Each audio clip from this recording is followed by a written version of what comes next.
What's up, everybody? Welcome to another episode of Scriptly Adapted. We are here to bring you Oppenheimer. Woo-wee! God. Christopher Nolan's new epic masterpiece, I And will was say. it epic? Woo! My 3 goodness. hours later 3 solid hours. of my whole life. That moved quick. It did. I did speak to some people. Oh. Some people said You did. the 3 hours felt like 4, and that's just plain disrespectful. Because I will quickly say that if it was long, and it was not, it didn't feel long. It didn't. It was, yes. Man, It was beautifully paced from the beginning Oppenheimer to middle to end. You know what's interesting, Kay? I never knew about this guy that much. I heard the name, of course. Obviously, you hear the name Oppenheimer. Who is this guy, right?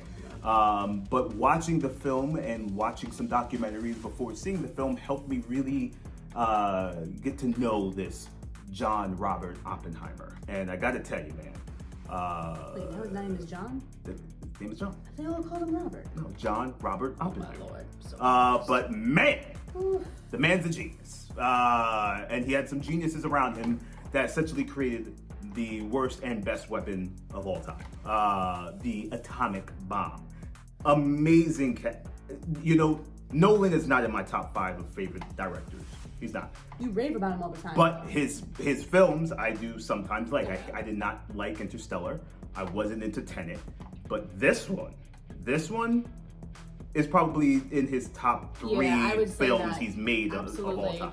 I wouldn't say, he has a penchant for going real intergalactic and kind of sci-fi. You're losing me, Chris. But this one, even though you had the science in it, it wasn't, because obviously he's talking about real stuff. He's talking about real life, so you can't get too ethereal with it because you need to stay true to the story. So I thought that it was a great film. I thought he did a fantastic job. I thought the acting was superb. Is it Killian or Cillian? Killian? That's still out for debate. I say Killian. I say Cillian, but whatever. It's definitely not Cillian. I've never heard anybody say Cillian. All right, so Cillian Murphy was from Peaky Blinders, was fantastic as Oppenheimer. And if you look at real pictures of Oppenheimer, he actually did favor him quite a bit. Yeah. Emily Blunt. Emily Blunt played his wife Kitty. You had Florence Pugh play his mistress Jane. Matt Damon. Matt Damon, who played the general. Mr. Robert Downey Jr.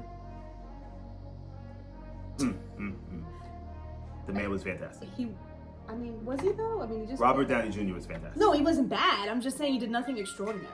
He had more camera. He had almost he had a lot of camera time, just like Cillian Murphy as obviously as Oppenheimer, but he was superb. Well, he was seamless with superb. his character, and I have to say everything Robert Downey Jr. does is great. I'm a huge fan of his, but I think it was almost just watching a nice intricate dance. And it was almost like watching them on screen together, but they weren't in any scenes together. Oh, except for one, when he came to the Institute. That was it. Yeah. And it was almost like seeing that, they were so good at what they were doing that it was almost like watching them act together in a scene. Yeah, man. He was very good. Listen, it's 3 hours, but it moves, and the sound editing was fantastic. IMAX. You have to. Gotta watch it in IMAX. The score by Ludwig Göransson, who is he's very good. Black Panther, Wakanda Forever, Creed. He's done some decent stuff. Off the top of my head, Ludwig Göransson is only 38 years old. Very, very talented. Very talented. Tenet. He did obviously Oppenheimer.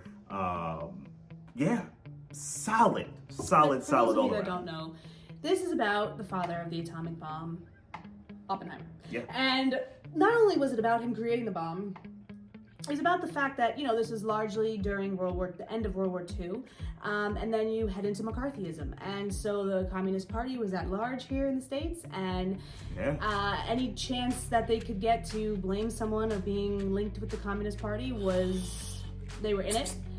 Yeah. Cut off, blacklisted, Right. kapoots, Right. missing, milk carton, that sort of thing. You were gone. Wow, you just dredged up milk carton for real? You were gone. You ain't seen that person again. You a commie in the U.S. at that time. Not a good look for you, Playboy. And John, you know, He did have ties. He got some ties. He knew some people. Slept with some women who might have been communists. You know, my man got around. The government's looking at that, but they also need you. Oh yeah, and You they know. also allude to the fact that the government was going to basically use him for what they wanted, and then he was going to hang to dry, out to dry, and that's what they did. He goes out, recruits some of the greatest minds ever, consults with Mr. Einstein himself, That was so weird. and So surreal. creates the bomb that levels Hiroshima and Nagasaki, but also is now the most powerful weapon in the world that countries rush to try to create themselves, and his government turns their back. No more security clearance for you, Playboy. Hand in your badge. Ain't that a kick in the pants? To say the least. That score needs to get nominated. I'm a score nerd. That score Is true. is literally what drove the entire film, because there was not one scene without a piece of it within it.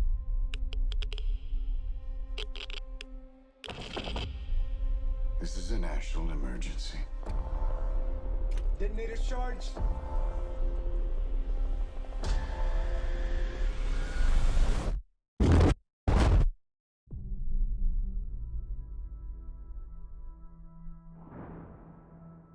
We're in a race against the Nazis. And I know what it means if the Nazis have a bomb. When he's addressing them after the bomb was detonated or the test was detonated. No, after it was detonated That's or it. in Japan. That's it, yeah. And then he sees, because the whole point was that he had his reservations as a scientist, making sure that people understood, okay, I'm part of this project, but making sure that they understood what the ramifications would be of this. Listen, man. It was fantastic. It I was can't so good. say any Well more done. about it, other than it's excellent. Yeah. Definitely will live, I think, to be one of his top films. I gotta give letter grade wise this film an A+. Not an A++? No, A+. Oh my God. Solid A+. It is. One day we're gonna get there. Mr. Nolan is a master of his craft. Yes, he is. And he makes films. He's a stylized director. You know when you're watching a Nolan film. He filmed this in IMAX on purpose to give you that big feel, to put you or immerse you into that world. And like Kate was saying, everything, the atmospheric, everything was just hitting all channels, from the stomping of the feet to the music being so loud and crescendoing up to the top. It was just excellent. Yeah, A+. What do you get paid?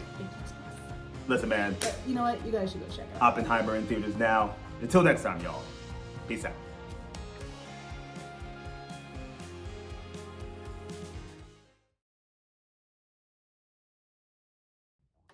In 5, 4, 3, Should I be nervous?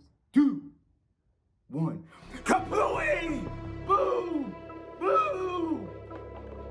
I am not putting that in the show. Definitely. I'm not putting that Put that in in the show. the show. Definitely put that in the show.